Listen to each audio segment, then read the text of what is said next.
Bonjour à vous tous et bienvenue à notre célébration ce matin de l'Action de grâce. Bienvenue à ce rappel important qu'il faut avoir des cœurs reconnaissants. En tant que chrétien, en tant que celui qui connaît Christ, Dieu s'attend à ce qu'on ait des cœurs reconnaissants. Que le chrétien le plus joyeux est bien celui qui refuse d'être ingrat dans la vie, qui compte les bienfaits de son Dieu et qui exalte la personne gracieuse du Seigneur dans toutes les occasions possibles. Ça fait vraiment un chrétien qui est joyeux. Un auteur nous rappelle, le pasteur Murray, la reconnaissance est le secret de la joie. Celui qui est reconnaissant en toutes choses trouvera la joie du Seigneur remplir son cœur. Puis la joie en 2025, c'est notre thème. Puis comment est-ce qu'on peut être des chrétiens joyeux en ayant des cœurs sensibles, en ayant les yeux ouverts, en recherchant à voir ce que Dieu fait pour nous, puis à se réjouir dans la grâce de notre Dieu. Mais un croyant véritablement joyeux est celui qui, quelles que soient les circonstances, garde un cœur reconnaissant. Un cœur toujours reconnaissant, comprenant la souveraineté de Dieu et la bonté de Dieu dans tout ce qu'il expérimente et éprouvant aussi une joie véritable et durable en tout temps. À cause qu'il a cette reconnaissance-là et qu'il permet à Dieu surtout de développer cette grâce dans son cœur, qu'il peut avoir une attitude différente des gens du monde, qui bien souvent dans notre société, malgré les bontés de Dieu, les fruits de la terre, malgré les avancements de la médecine et tout ce qu'on a autour de nous, refuse de se tourner vers Dieu et lui dire merci. Merci, ô Dieu, pour ta bonté et ta grâce. Et le chrétien doit être différent. J'aimerais regarder un texte biblique avec vous qui reflète bien cette réalité de l'ingratitude du cœur humain dans le ministère du Seigneur Jésus. Alors qu'il allait partout parmi les brebis perdues d'Israël et qu'il faisait des œuvres extraordinaires au milieu d'eux, étendant la main de Dieu et étendant le doigt de Dieu, l'Esprit de Dieu, qui venait faire des guérisons et des œuvres merveilleuses. On disait de lui, il fait tout à merveille. Mais malgré cela, on va voir dans cette occasion, il y a eu des gens qui ont été guéris et qui avaient des cœurs ingrats. Des cœurs ingrats. Cherchez avec moi Luc chapitre 17. Luc chapitre 17 pour voir ça dans le ministère du Seigneur Jésus. Pour tout don, pour la vie donnée et la grâce qu'on n'a pas gagnée. Ô Dieu, notre rocher, notre lumière, alors qu'on s'approche de la parole de Dieu, nos cœurs veulent te présenter cette prière. Loin du simple regret qui paralyse, l'âme dans la foi s'éternise. Pour le don suprême de la croix, nous élevons humblement nos voix. L'action de grâce, cet auteur nous rappelle par ce beau poème, c'est la vraie joie, celle qui chasse l'ombre et l'effroi, car tout vient de lui et tout lui revient, et même un cœur ingrat se souvient. Je vous ai mentionné dans l'introduction que pendant une conférence, on avait différentes choses qui avaient été mentionnées pour développer un bel esprit dans la famille chrétienne. C'était ça le but de la conférence, c'est de guider les parents, puis donner des conseils aux parents. Puis à un moment donné, pendant la conférence, on a parlé de l'attitude de reconnaissance des enfants. Vous savez, si on ne fait pas attention en tant qu'être humain, puis surtout les enfants, on peut devenir des gens qui prennent tout pour acquis. Ben, c'est normal, on me nourrit. Mes parents mettent un repas devant moi à chaque jour, au moins peut-être 2 ou 3 fois par jour. J'ai des vêtements, j'ai une belle chambre où ce que je couche. Ils viennent me reconduire à mes activités. Je vais à l'école. Puis on peut, en tant qu'enfant, puis on peut, en tant qu'adulte, devenir des gens ingrats parce qu'on pense qu'on mérite tout. Puis on nous le dit dans la société, « Ah, tu le mérites. Ah, tu le mérites. » Quand j'entends cela, je me dis, vous ne réalisez pas ce que l'être humain mérite réellement. C'est pas ça qu'on mérite. C'est la grâce de Dieu et la bonté de Dieu qui remplit toute la terre pour pouvoir nous permettre d'expérimenter ces choses-là. Mais Zanetti dit, ayez une boîte de souvenirs dans votre famille. Et à chaque fois que quelque chose de spécial se passe, là, il y a des batteries parce que C'est une boîte que j'ai prise de l'autre côté. Mais il dit, quand il y a quelque chose qui arrive, que Dieu vient d'exaucer votre prière, écrivez-le sur un petit papier, puis mettez-le dans la boîte.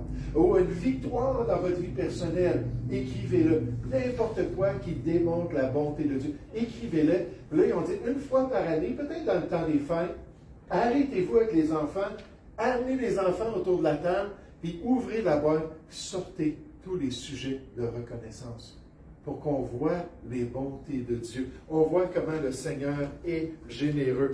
Puis, amen, tous les jours, on devrait développer cette reconnaissance. On devrait se souvenir que Dieu est tellement bon. Puis, regardez dans notre passage de Luc chapitre 17, à partir du verset 11, comment c'est pas naturel de le faire. Comment l'être humain peut être très ingrat, même envers les plus grandes choses qu'il pourrait expérimenter ici-bas. Luc chapitre 17 au verset 11, Jésus se rendant à Jérusalem, passait entre la Samarie et la Galilée. Comme il entrait dans un village, 10 lépreux vinrent à sa rencontre. Se tenant à distance, ils élevèrent la voix et dirent, « Jésus, Maître, aie pitié de nous. » Dès qu'il les eut vus, il leur dit, « Allez vous montrer au sacrificateur. » Et pendant qu'ils y allaient, il arriva qu'ils furent guéris. Donc, ils se sont tournés par la foi, ils ont commencé à marcher pour s'en aller au temple, puis rendre témoignage qu'ils étaient guéris, mais ils ne savaient pas encore qu'ils étaient guéris. Puis alors qu'ils ont fait cela, la puissance de Dieu s'est manifestée et ils ont été guéris. Verset 15. L'un d'eux, se voyant guéri, revint sur ses pas, glorifiant Dieu à haute voix. Il tomba sur sa face aux pieds de Jésus et lui rendit grâce. Merci Seigneur Jésus. Merci que tu t'es manifesté dans ma vie. Merci que tu as touché mon corps et que tu m'as guéri. C'était un Samaritain. Verset 17, Jésus prenant la parole dit, « Les 10 n'ont-ils pas été guéris? Et les 9 autres, où sont-ils? Ne s'est-il trouvé que cet étranger pour revenir et donner gloire à Dieu? » Puis il lui dit, « Lève-toi, va, ta foi t'a sauvé. » Quel passage intéressant, quel épisode spécial dans le ministère du Seigneur Jésus. Alors qu'on voit encore la puissance de Dieu se manifester, alors qu'on voit une guérison extraordinaire, une purification se manifester. Et pourtant, une grande ingratitude qui est évidente dans notre passage. Oh, ce matin, en tant que chrétien, j'aimerais qu'on puisse comprendre que Dieu est bon. Dieu est bon. Dieu est bon envers toute sa création, les Écritures nous disent. C'est cette bonté même de Dieu qui pousse les hommes à la repentance. C'est cette bonté qui l'étend aussi sur ses enfants, sur ceux qui le connaissent comme Sauveur et Seigneur. Les Écritures nous affirment que les bontés de l'Éternel ne sont pas épuisées. Elles se renouvellent chaque matin. Vous savez, on parle beaucoup de l'énergie renouvelable aujourd'hui. Puis je lisais ça, je voyais ça, ce verset-là, je me suis dit, ça c'est l'énergie spirituelle renouvelable de Dieu. À chaque matin, les bontés de Dieu sont là. Puis il veut se manifester. Elles se renouvellent chaque matin. Oh, que ta fidélité est grande. Et la question pour nous, c'est est-ce qu'on a les yeux ouverts? Est-ce qu'on est sensible? Est-ce qu'on a cette réaction du cœur de dire « Wow, Seigneur, merci pour la nourriture que j'ai sur ma table. Wow, Seigneur, merci pour les fruits de la terre. Wow, Seigneur, merci pour la santé. » Je parlais avec Tom ce matin, puis il parlait de faire de l'exercice. J'ai dit, Tom, tu sais, c'est important de prendre soin de notre corps. C'est une responsabilité que je pense que Dieu nous donne, de vraiment s'efforcer à maintenir notre corps. J'ai dit, dans quelques semaines, je vais avoir 60 ans. Puis je peux dire qu'aujourd'hui, je suis plus en forme que quand j'avais 40 ans. Puis pourtant, ça fait une vingtaine d'années que je m'entraîne. Puis que je fais du cardio, puis tous les étirements, puis tout ce qui est nécessaire pour garder un corps en bonne santé. Mais je ne prends aucune gloire pour ça. Je dis, merci Seigneur, que tu me préserves d'une maladie. Merci, Seigneur, que tu me préserves d'une infirmité. Merci, Seigneur, que tu me gardes comme ça et que tu me donnes la capacité. Puis en toute chose, on veut dire merci, Seigneur, merci notre Dieu. Comme le cantique nous le rappelle, compte les bienfaits de Dieu. Mets-les tous, peut-être avec une boîte de souvenirs, mets-les tous devant tes yeux. Tu verras en adorant combien de nombre en est grand. Et comme ça devrait être notre réflexe. Corrie ten Boom, qui a connu les camps de concentration allemands pendant la Deuxième Guerre mondiale, a dit « La joie est le drapeau qui flotte haut dans le château de mon cœur, lorsque le roi y réside. Et la gratitude est la clé qui ouvre les portes de cette joie en tant que chrétien. » Sommes-nous des chrétiens sensibles? Là, on voit l'exemple de ce Samaritain-là. Jésus était entre la Galilée, la Samarie. Ça a donné que dans les 10 lépreux, il y a même un Samaritain qui s'est joint au groupe, qui est venu demander la grâce de Dieu. Est-ce qu'on a des cœurs sensibles envers les bienfaits de Dieu? Est-ce qu'on observe sa bonté dans les détails de notre quotidien? Est-ce qu'on a ce réflexe-là de se réjouir sans cesse de ce que le Seigneur pourvoit pour nous? En lui disant merci Seigneur pour une telle joie. Regardez encore dans notre texte biblique, dans Luc chapitre 17, verset 14. Dès qu'il les eut vus, ces 10 lépreux-là, il leur dit, allez vous montrer au sacrificateur.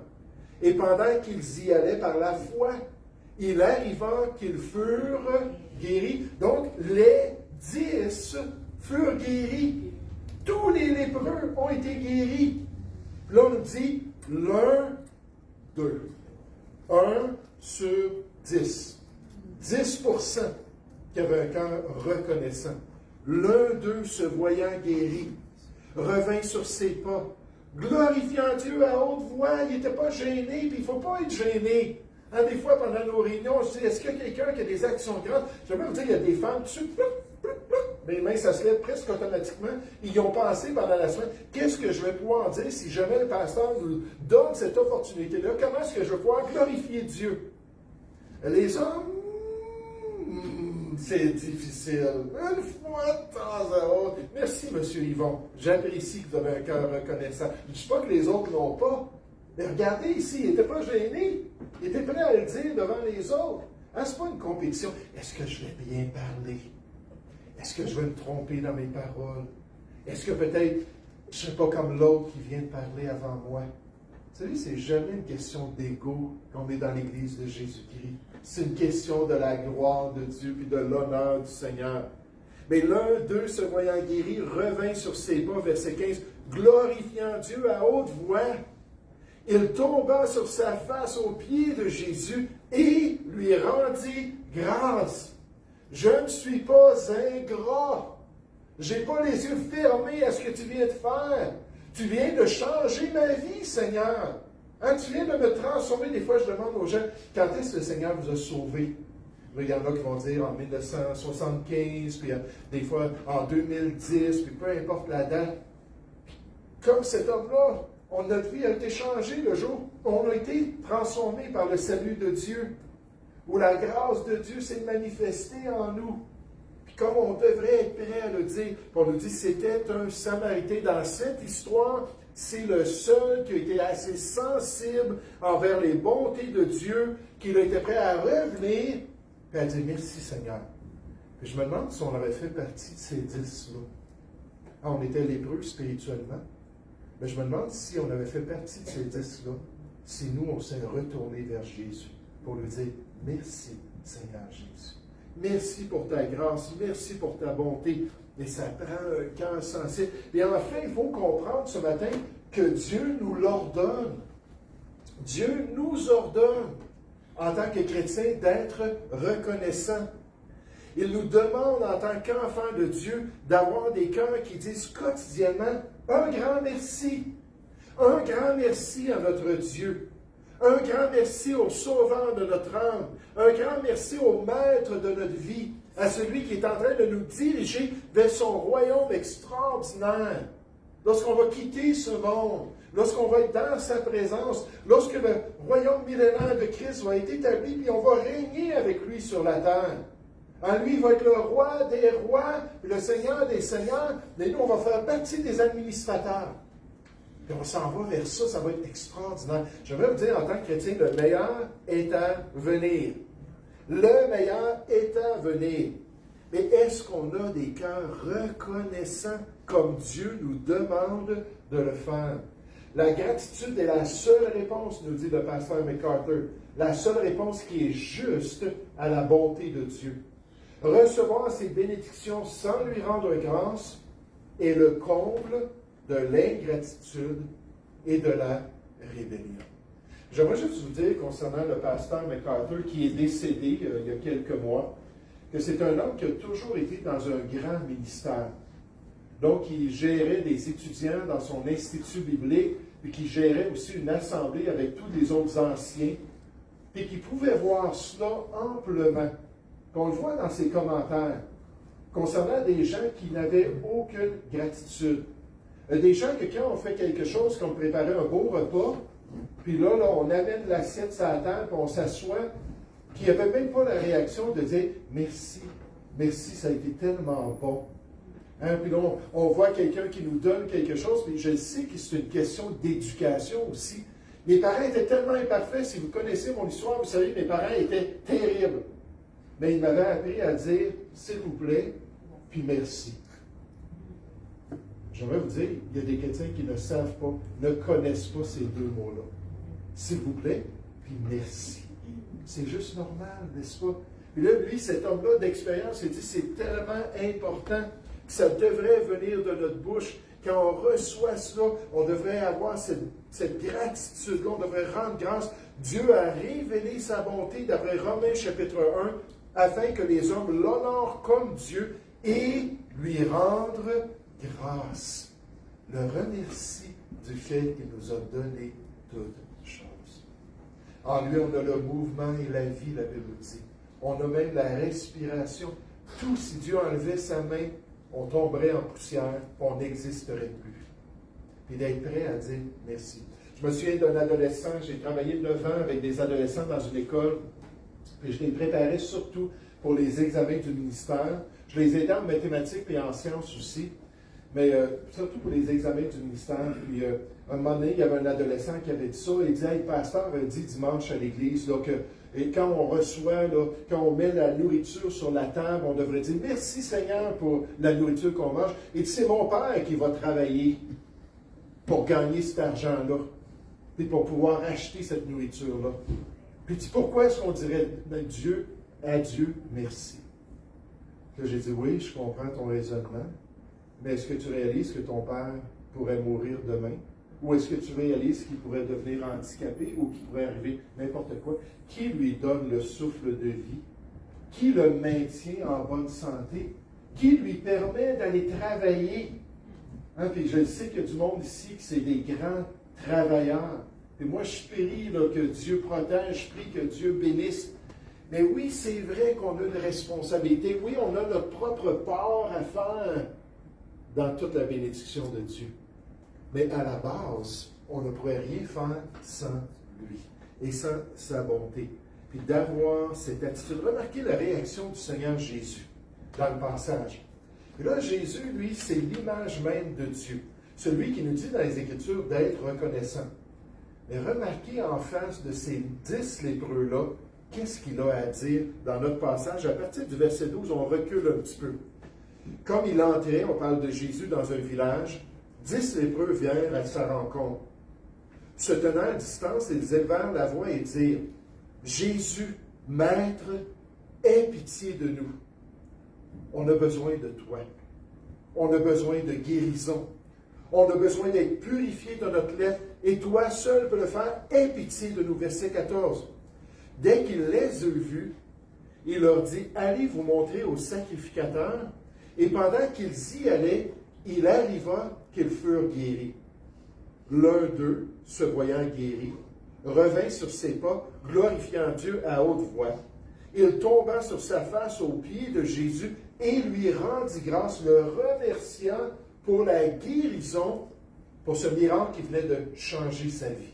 Vous savez, les lépreux, dans les temps bibliques, devaient vivre dans des communautés à part. Ils devaient rester loin de la société.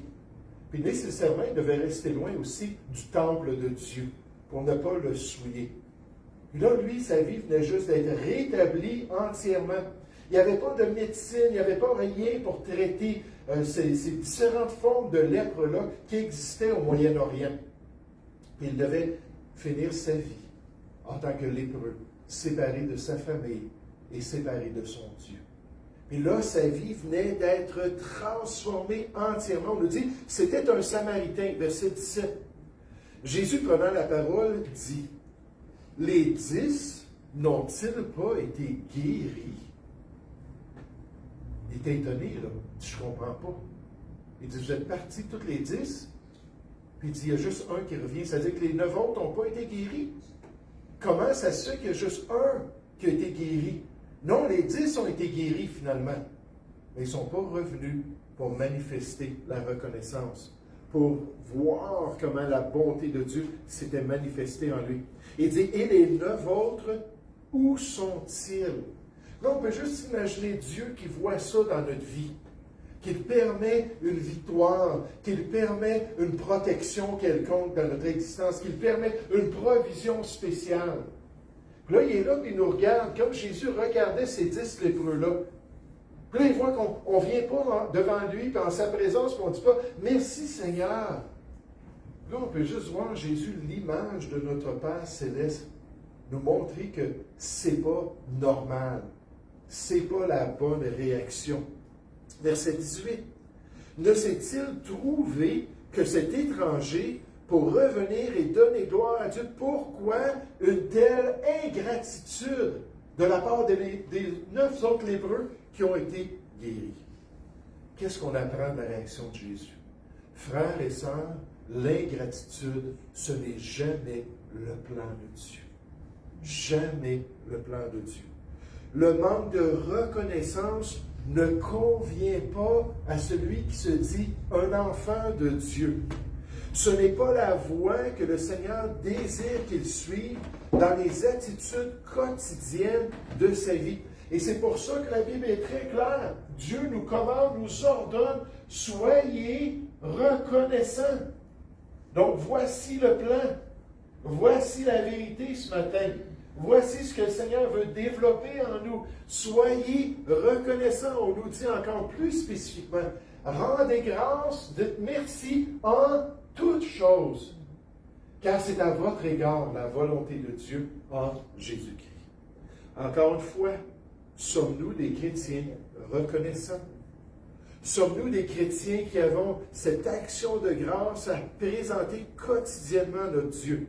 Alors qu'on lit sa parole, alors qu'on se tourne vers lui, alors qu'on le côtoie, j'espère que vous avez un culte quotidien où vous vous tournez vers Dieu, vous prenez le temps d'écouter sa parole, puis ensuite de lui parler. Dieu veut un dialogue, ce n'est pas un monologue, là. Il veut qu'on l'écoute dans sa parole, puis on veut qu'on aille lui parler. Puis qu'on dit, merci Seigneur pour ta bonté envers moi. Ou en tant que chrétien, la Bible commande, offrons sans cesse à Dieu un sacrifice de louange, c'est-à-dire le fruit des lèvres qui confessent son nom, pour lui être agréable et surtout pour lui être obéissant. Là, on va prendre le repas du Seigneur dans un instant. Vous savez, vous n'avez pas besoin d'être membre de notre assemblée pour prendre le repas du Seigneur. Si vous dites, oui, je suis sauvé. Oui, un jour, j'ai mis ma foi en Jésus-Christ. J'ai accepté Christ dans ma vie. Je me suis baptisé pour le manifester aux yeux des autres. Mais vous pouvez prendre le repas du Seigneur et célébrer son œuvre. Et en plus de cela, en tant que chrétien, la Bible nous dit de nous éprouver nous-mêmes, dans 1 Corinthiens 11, pour être certain qu'on a une bonne conscience. On n'est pas en chicane avec notre conjoint, on n'a pas maltraité nos enfants, on n'a pas calomnié le pasteur, n'importe quoi qu'on aurait pu faire. Non, on a une bonne conscience. Si ce n'est pas le cas, sautez pas l'occasion. On peut aller voir la personne et lui demander pardon. Aussi, c'est devant Dieu seulement, parce que beaucoup de nos péchés sont dans le cœur, puis les gens ne sont même pas conscients.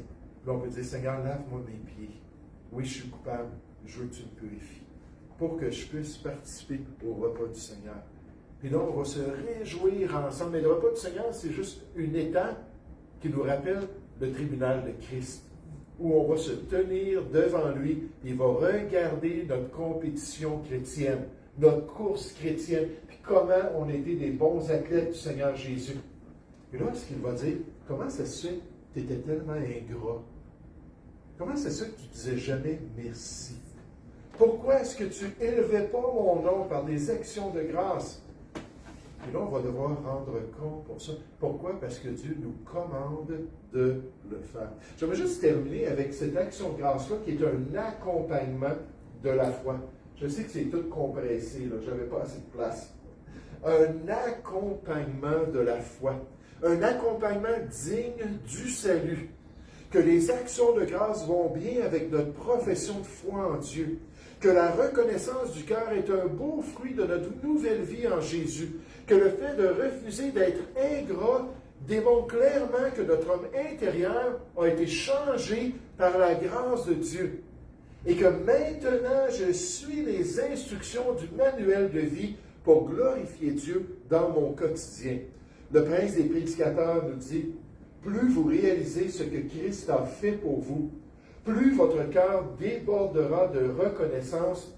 La gratitude devient le langage naturel de l'âme rachetée. J'aimerais vous dire, c'est une des choses que Dieu a changé très tôt dans ma vie chrétienne, puis qu'il continue à perfectionner et à sanctifier. Comme j'étais une personne dure, comme j'étais une personne qui ne disait jamais merci, oui, envers mes parents, parce que mon père il était là avec le poing, puis si je ne disais pas merci, j'allais y passer, là. Puis sa menace était là. Mais envers le restant des gens, envers des fois des professeurs qui m'ont permis de passer mon examen, puis de passer mon année scolaire, quand j'étais un drogué qui ne voulait rien savoir de l'école, puis que j'ai réussi à finir mon secondaire. Ça, juste ça, c'est un miracle. Puis j'ai réussi à passer à travers. Mais jamais j'ai dit à ces gens-là, hey, merci pour votre compassion, merci pour votre bonté, merci d'avoir fait ça pour moi.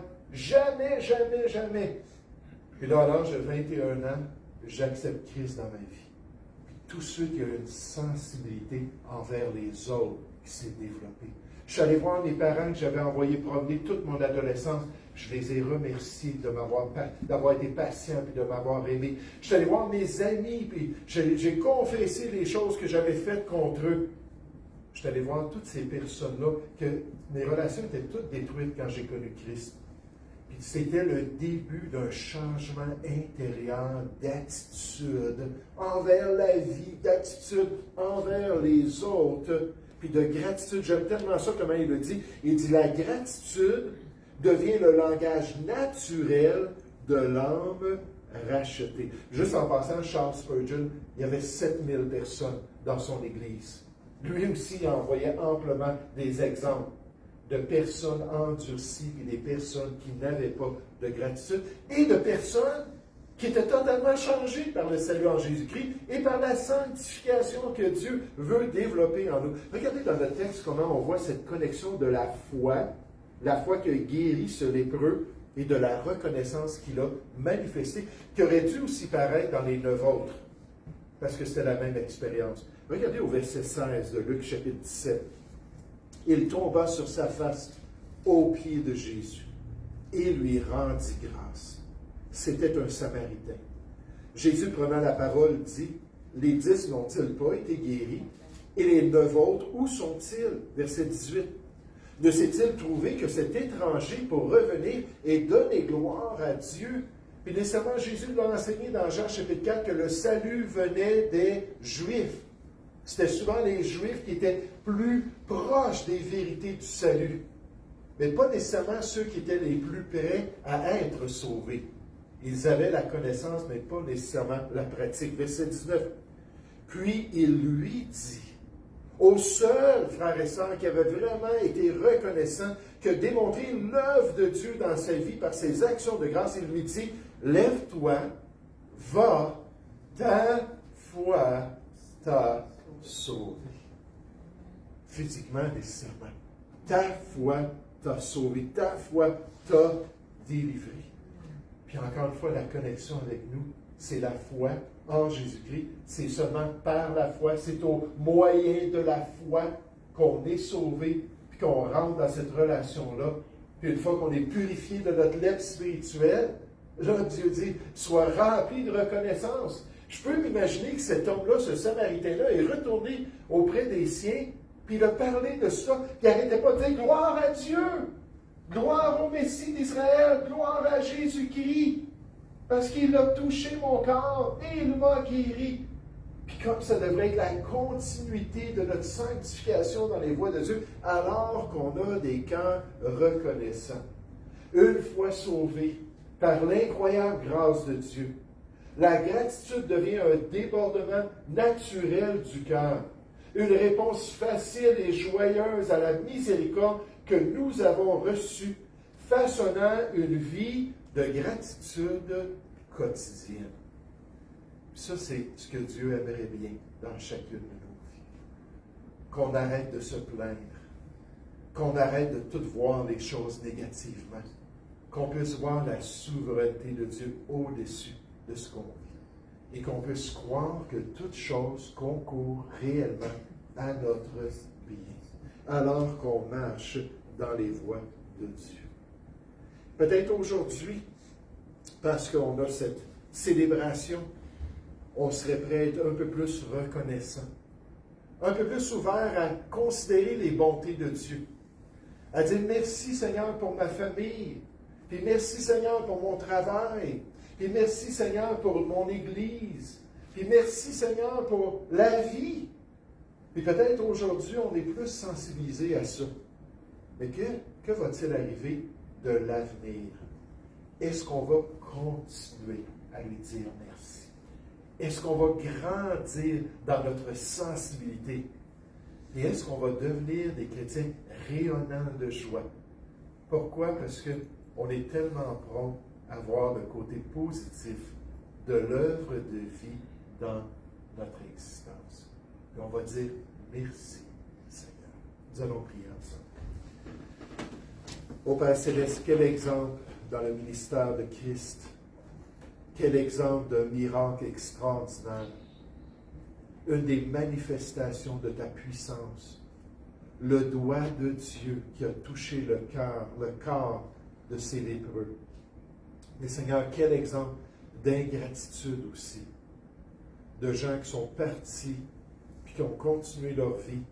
Et possiblement, Seigneur, on n'a pas les détails, qui ont continué comme si rien n'avait été fait pour eux.